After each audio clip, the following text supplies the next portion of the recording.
Fiddin rahimahullah, melanjutkan pelajaran kita. Sekarang kita akan membahas bab yang baru, yaitu yang berjudul Al-Haya'u minallah, rasa malu kepada Allah Subhanahu. Semoga pembahasan kita diberkahi oleh Allah Subhanahu. Diceritakan di sini sahabat bin Umar ini, anaknya Sayyidina Umar bin Khattab, namanya Abdullah bin Umar. Ini bercerita, Abdullah bin Umar ini satu zaman hidup bersama Nabi Muhammad SAW. Ini beliau cerita pengalaman, kejadian yang dialami waktu jalan dengan Nabi Muhammad SAW. Sama kayak santri cerita pengalamannya ketika jalan bareng sama guru. Ini bercerita, Nabi Muhammad SAW ini pernah lewat ala rajulin minal ansor. Pernah lewat, Rasulullah ini melewati ada sekelompok orang daripada sahabat Ansor. Sahabat Ansor ini sahabat yang tinggal penduduk asli di kota Madinah. Nabi Muhammad lewat, ada beberapa orang duduk di sana. Ternyata ada satu saudara menasehati saudara lainnya untuk punya rasa malu. Jadi kakak bilang sama adiknya supaya punya malu, segisin kan, segisi nih, dinasehati. Ini Nabi Muhammad ketika lihat ada orang menasehati saudaranya untuk punya rasa malu, Nabi Muhammad diam, dilihat sama Rasulullah. Sahabat yang lain juga berhenti melihat kejadian tersebut. Maka Nabi Muhammad SAW mengatakan, "Dahu, biarkan orang itu tidak usah ditegur." Jadi ada kakak ngamuk sama adiknya supaya adiknya punya rasa malu. Kata Rasulullah, biar, jangan ditegur. Ditinggal sama Nabi Muhammad SAW. Maka beliau mengatakan, fa innal haya minal iman. Penting, orang itu harus mengingatkan saudaranya, bapak mengingatkan anaknya, suami mengingatkan istrinya, teman mengingatkan teman lainnya tentang rasa malu. Karena orang yang mengingatkan kepada rasa malu dan orang yang memiliki rasa malu itu adalah bentuk iman, yakinnya kepada Allah Subhanahu.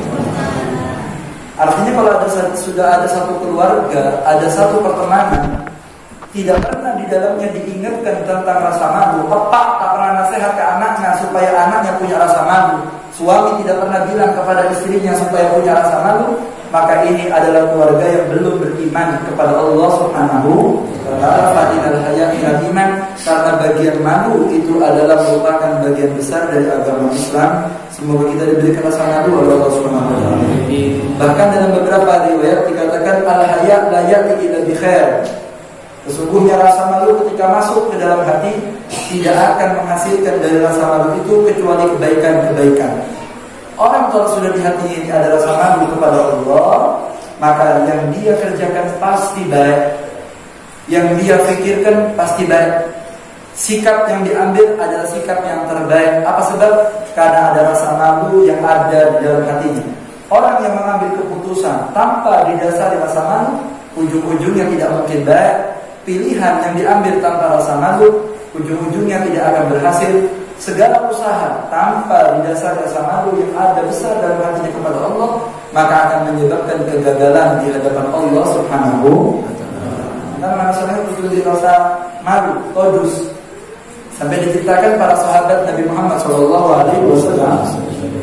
Ini bercerita, dikatakan bahwa Nabi Muhammad SAW, beliau itu adalah tipenya pemalu, asaddu hayaan, bahkan disifatkan lebih malu daripada seorang perawan yang ada di kamarnya.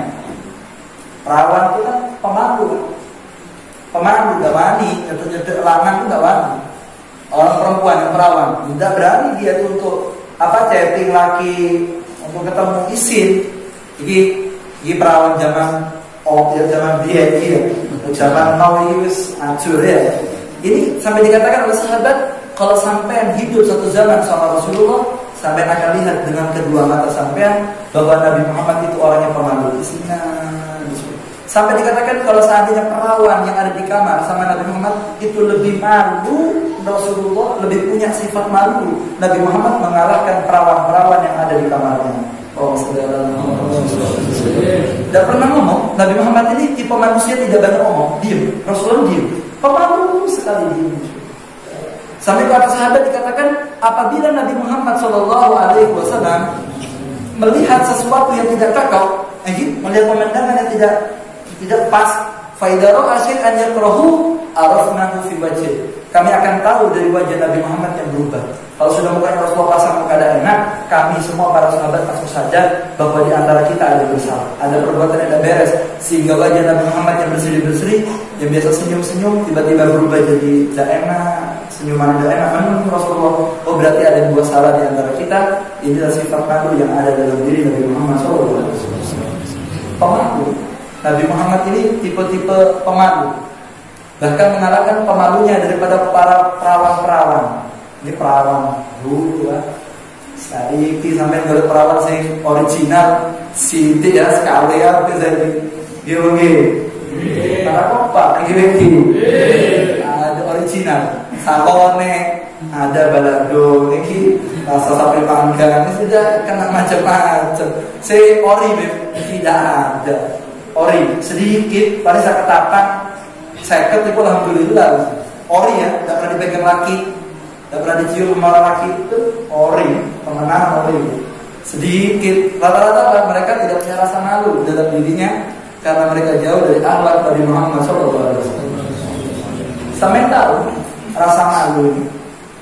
Orang tadi, dengarkan ini. Coba tinggal di kemenangan ini pidato kemenangan ini di rumah. Mumpung sampai ketemu saya di majlis ini. Belum tentu minggu depan ketemu saya. Karena belum udah tanya umur saya. Ini Rasulullah dikatakan ditarik. Saya tahu sendiri. Wanita-wanita ditarik itu, wanita yang ditarik. Bahkan tidak ketahuan, bukan cuma fotonya, tidak ketahuan namanya. Tidak ketahuan. Namanya perempuan ditarik itu disebut 3 kali saja. Ketika lahir kan dimintakan doa. Alhamdulillah terlahir anaknya Pak Fulan, namanya Fulana binti Fulan. Semoga jadi anak yang solihah doakan. Disebut namanya. Yang kedua, wanita tarik disebut ketika kawin. Saya nikahkan kamu dengan anak saya Fulana binti Fulan. Disebutkan nama anaknya. Yang ketiga ketika mati, innalillahi wa inna ilaihi raji'un, telah meninggal perempuan Fulana 3 kali. Jadi ditarik orang itu malu kalau anaknya ketahuan namanya, bukan ketahuan mukanya. Sampai kalau boleh jenenge anak isin. Ketahuan namanya, itu anak saya ketahuan namanya ya Allah, malu. Kok iki apa tinggi ya? Nah, tapi kalau seandainya orang ini punya, terus gimana kita di Indonesia? Ya sudah, ya sesuai kehidupan yang ada sekarang ini sudah. Ya sebisa mungkin perempuan-perempuan kita dijaga dan dinasihati terus. Bapak tuh nasihati ke anaknya, baik yang laki atau yang sudah kawin, dan yang punya rasa malu ya sama Allah Subhanahu Wa Taala. Dan ketika ada orang tua, ada guru, ada sahabat mengingatkan hal ini kepada sahabat lainnya, inilah pertemanan yang diridhoi oleh Allah Subhanahu Wa Taala. Kalau kamu tidak punya rasa malu, kerjakan apa yang kamu mau. Orang kalau sudah punya rasa malu nih, halal bu, tak ngurus, sementing wego, urusan buri wis, penting jadi dhisik. Kok ya apa? Kok buri? Lupa bahwa ada yang melihat 24 jam, yaitu Allah Subhanahu wa Taala. Ya Rabb, semoga kita diberi rasa malu oleh Allah Subhanahu wa Taala, sehingga betul-betul kita menjadi orang yang selamat di dunia sampai di akhirat. Amin ya rabbal alamin. Dalam beberapa riwayat mengatakan di sini, inna likulli dinin khuluqan wa khuluqu hadzal din al-haya. Nabi Muhammad mengatakan sesungguhnya setiap agama itu punya akhlak khusus, dan sesungguhnya agama ini memiliki akhlak khusus, yaitu berupa rasa malu. Siapa orang yang punya malu dalam hatinya, maka dia punya agama Islam dalam hatinya. Dan siapa orang yang tidak punya rasa malu ada di hatinya, berarti dia jauh daripada hakikat agama Islam dan penghambaannya kepada Allah Subhanahu wa Ta'ala. Malu ini penting. Rasa malu ini penting. Orang ini bisa berhenti maksiat karena rasa malu. Iki-iki. Sampai mau korupsi. Kalau sampai malu sama orang bodoh. Ini yang sudah kawin, mau selingkuh. Mikir lah, mikir. Coba peteng lah, gak punya rasa malu, play. Tapi ketika hatinya diliputi dengan rasa malu, isin. Kalau dia sadar 24 jam Allah melihat dia, Tidak mungkin dia maksiat. Maka dikatakan ketika orang itu betul-betul penghambaannya kepada Allah, maka ciri yang paling kuat akan ditumbuhkan dalam hatinya rasa malu. Saya tobat sama Allah. Ciri-ciri tobat sampai yang diterima, sampai yang akan diberikan rasa malu di dalam hatinya. Bahkan ketika hayal maksiat saja akan malu, karena sadar hayal kita selalu dalam pantauan Allah. Kalau gini, sadar malu, sadar malu. Dikatakan di sini, dikatakan dalam beberapa kitab, ya benar Adam, istahi minni, kama tastahi min jarika manjaraka saleh, min jarika saleh. Dikatakan oleh Allah Subhanahu wa taala dalam hadits qudsi, wahai anak manusia, malulah kamu kepadaku sebagaimana malunya kamu dengan orang-orang yang soleh. Mereka tidak bisa isin ke pangeran, isinya ke guru. Saya tidak bisa lihat Allah, Beb. Makanya saya tidak malu, Beb. Ya sudah, malu sama gurunya. Sampai cari manusia yang paling wibawa dalam mata sampean. Cari sudah, cari manusia yang paling wibawa, orang soleh yang paling wibawa di hadapan mata kita. Lalu bayangkan ketika kita melakukan maksiat itu, orang yang kita wibawai, orang yang kita lihat agung ada di sebelah kita melakukan maksiat itu, bagaimana perasaan hati kita? Malu apa malu? Ada Habib bin Hafid, singgotnya apa? Wibawa, serbangan, imamaan, sampai maksiat itu isin, isin pada isin. Teman di sini, ketemu tonggone wae isin, apalagi ketemu dengan orang-orang yang saleh para ulama seperti Muhammad SAW. Ketika orang ini punya rasa malu dengan perasaan seperti ini, maka dia insya Allah akan diberikan selamat oleh Allah Subhanahu. Semoga kita diselamatkan. Ada satu murid dan dua guru. Terus dia guru. Saya cinta sama fulan. Singin di. Lah terus saya mau PDKT. Nah, Pak tembak, bukan ditembak dor ya. Maksudnya I love you. Mau terus mau saya geber, antara kau di pinggir pantai lah, jangan terus kan. Tapi tak pacari gitu. Sudah tahan saya sudah ngelihat dia tuh gawane kepingin meluk, kepingin saya cium, pokoknya sudah tahan, wis gemes loh. Akhirnya dikatakan di sini dalam kitab ini terjemahan ketapang gitu ya, supaya saudara paham. Akhirnya katanya gurunya, ya sudah, kamu boleh maksiat, boleh kamu tadi itu gebetan mau, sampean tahu gebetan, gebet itu dipacari, sudah cinta saya Beb. Akhirnya katanya gurunya, ya sudah, boleh, tapi cari lokasi yang tidak ada langitnya. Kapi beneran, tak kayak atas gunung, ada langitnya guru. Cari lokasi yang tidak di bawahnya langit. Kamu baru boleh maksiat di sana. Tidak ada, ya sudah. Cari lokasi jangan di buminya Allah. Tengah laut tetap bawah buminya Allah. Masa numpak pesawat Pak, nih astronot pun tidak mungkin. Jangan di buminya Allah, tidak mungkin. Kata guru, ya sudah. La taqul rizqu. Kamu jangan makan rezekinya Allah. Jangan makan rezekinya Allah, baru kamu boleh maksiat. Kata muridnya, Bu, saya kalau tidak makan rezekinya Allah mati, tak makan tak minum mati.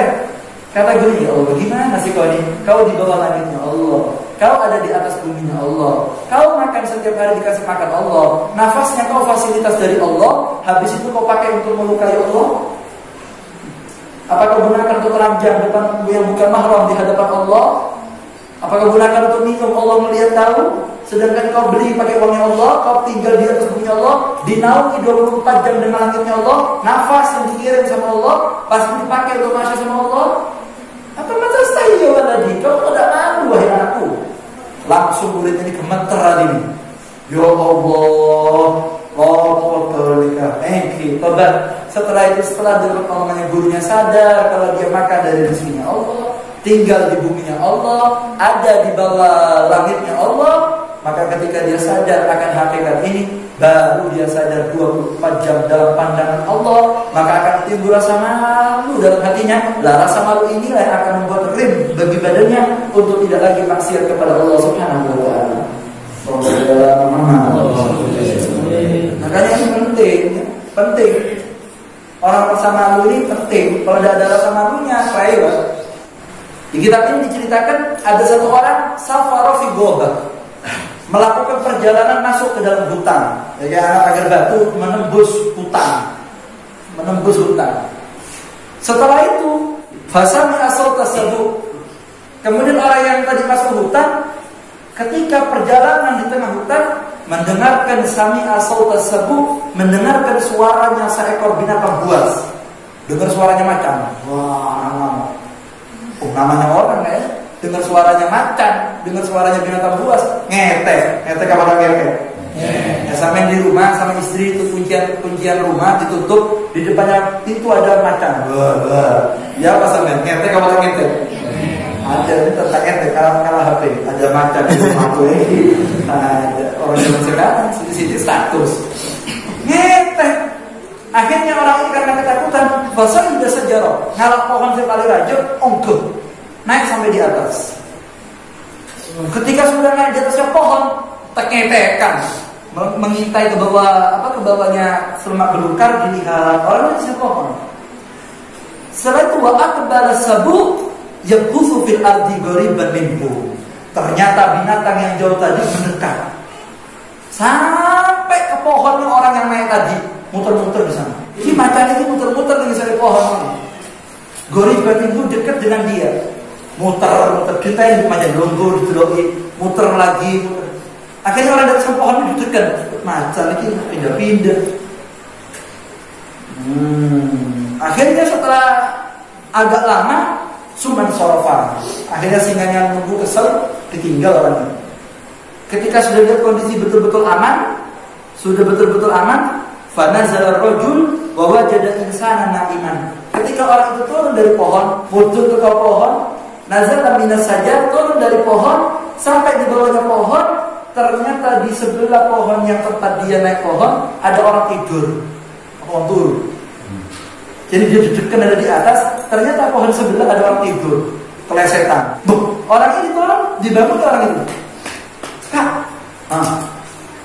mata ibu, udah macan, macan nih kan, sampai nggak apa kak macan. Kok bisa sampai didekatkan ke macan? Ketika dikatakan seperti itu, maka orang itu mengatakan bahwa jadi insan anak imam faqala lahu alam takhafi sabu fatukhbi'u minhu faqala astahyi min rabbi an akhafa ghayrahu. Kata orang ini, saya malu sama Allah Ta'ala, rasa malu saya ini, saya rasa takut saya melebihi takut saya dengan binatang. Saya ini malu, kalau saya punya rasa malu kepada Allah Ta'ala, ternyata kalah rasa malu saya dengan binatang. Saya lebih malu sama Allah daripada sama binatang. Saya lebih takut sama Allah daripada binatang. Karena besarnya rasa malunya yang ada dalam hatinya, bahkan seekor singa pun malu untuk memakan dia. Ini wali lah. Tidak sembarangan. Ini kita tidak ngarang ini. Ini bukan ngarang. Bagaimana sampai Allah tunjukkan di hatinya para sholihin, para auliya Allah punya rasa malu yang tinggi, bahkan binatang-binatang yang ada sekitarnya malu. Di Afrika ada Habib namanya Habib Ahmad. Habib Ahmad di Toha Masuk Haddad, bangsanya Haddad. Di YouTube banyak ceramahnya beliau, di YouTube banyak. Semoga kita dapat berkah Habib Ahmad. Habib Ahmad di pengajian di Afrika. Waktu melewati Afrika, pengajian sudah jamnya, ini harus jam pengajian. Tanya sama masyarakat sana, ayo pengajian. Dibilang Habib, ini kalau pengajian harus lewat sungai. Kalau antum lewat jam segini tidak bisa, ini buayanya banyak. Jadi saat antum lewat sekarang, udah bisa. Tangan buaya positif, ada kekakan, baik pengajian. Udah boleh kaset ini dakwah Allah, udah boleh ditunda, yang masyarakat sudah nunggu. Nanti saja Beb, memang Habib Ahmad ini semangat, tidak bisa dihentikan. Mana Ahmad kan semangat, tidak bisa dihentikan. Sekarang pokoknya, ya walaupun ada kaset kadang-kadang, itu ngetes tawadu, ya ngetes musuh sama ya. Ini harus berangkat sekarang, tidak bisa Beb, banyak buaya, banyak krokodil, tidak bisa. Kata Habib, kalau sampai tidak berani, saya berangkat sendirian. Jangan Beb, kita tanggung jawab, Beb, panitia tanggung jawab kalau ada apa-apa. Tidak, saya jalan sendiri. Kalau sampai takut, saya ikut-ikut, saya jalan sendiri. Karena nekat Habib Ahmad ngarap perahu, ajaran diri. Itu buaya yang ada di tengahnya sungai. Ini orang kisah nyata ini. Yang ada di tengah sungai, semuanya bentuk barisan, bahkan buaya yang tidak pernah keluar semuanya jadi biar rapi sampai di ujung sungai. Habib Ahmad jalan di tengah-tengahnya, bahkan buaya tidak berani menyentuh Habib Ahmad. Sebab ya Habib, aku kok bisa seperti ini? Karena saya punya rasa malu sama Allah. Binatang yang lain juga dikasih malu untuk ketemu saya. Ini malu seperti ini ya. Malu yang seperti ini yang dari orang menjadi wali Allah Subhanahu. Ya Allah, semoga kita diberikan rasa malu yang besar ya. Betul-betul kita jadi orang-orang yang selamat. Amin ya Rabbal alamin. Muhammad. Jadi penting ini rasa malu ini penting. Kalau ada rasa malu ya percuma. Makanya itu akhirnya kita berubah sekarang. Rumah tangga kita rubah. Nasihati sesama teman, isi oleh Allah. 24 jam Allah memperhatikan kita. Semoga kita ditutup aib-aib kita di dunia sampai akhirat. Amin ya Rabbal. Diceritakan di sini dalam kitab ini dikatakan ada satu orang jatuh cinta ya sama satu perempuan. Kok ceritanya jatuh cinta tuh ini beda di kitab ini memang seperti ini. Cinta akhirnya hayal zina lagi. Akhirnya dibawa ke lapangan. Lagi kadang-kadang lokasi ini kan bebas kan, alam, ada yang suka tertutup, ada yang suka di luar hutan-hutan. Akhirnya pacaran ada di tengah sawah. Waktu itu malam banyak bintang. Ayo stik sepi. Jarene sing siji jarene sing wedok. Mas gak isin ta? Isin wis apa? Tak ada yang memperhatikan kita kecuali bintang. Hanya bintang yang menyaksikan. Loh ini tuh ngarang kita begini. Hanya bintang yang menyaksikan kejadian ini, Dik. Jadi sing wedok mari merah pengajian di Gunung Rumo model. Mari tak tembak isin. Iki angin, odor iki. Ruangan angin, sepoi-sepoi iki. Wih, bintang berkelip-kelip iki.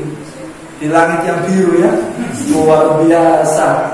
Lalu dikatakan, wa ma yarana ila kawakib. Kawakib ini artinya bintang. Kaukabun zamannya kawakib. Tidak ada yang lihat kita kecuali bintang-bintang, Dik. Jadi sing wedok, fa aina muqawwiquha. Tuwinya mas bintang.